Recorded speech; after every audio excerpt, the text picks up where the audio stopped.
السلام علیکم دوستوں، آج میں آپ کو روزہ بھائی سے متعلق کچھ اہم باتیں بتانا چاہتی ہوں۔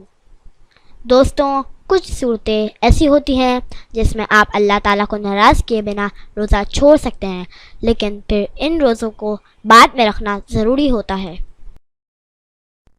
نمبر 1، سفر۔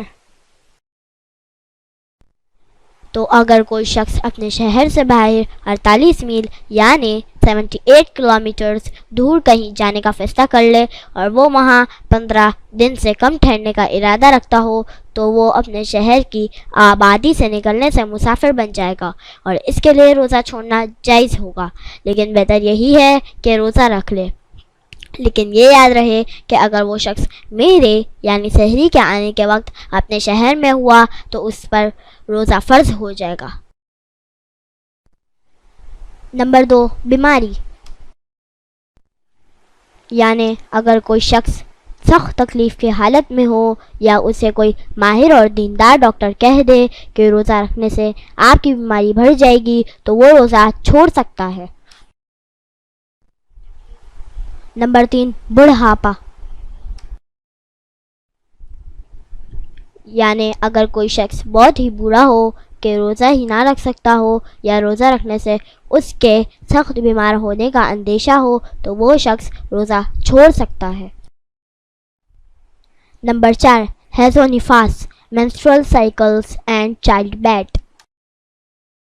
اور اگر کوئی شخص جان بوجھ کر بغیر کسی شرعی مجبوری کے روزہ بھائی سے ناطہ توڑ دے تو انہیں منانے میں بہت مشکلات کا سامنا کرنا پڑ سکتا ہے۔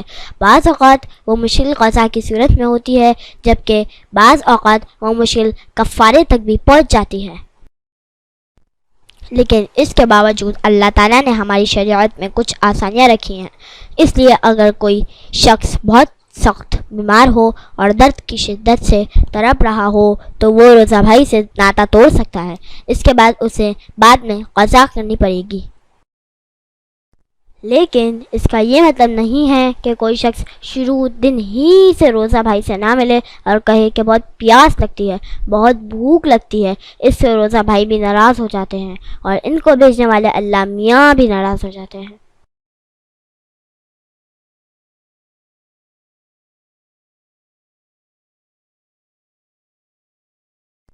علم خدا کی روشنی ہے، ہم اس روشنی کو آپ تک پہنچانے کے لیے کوشاں ہیں۔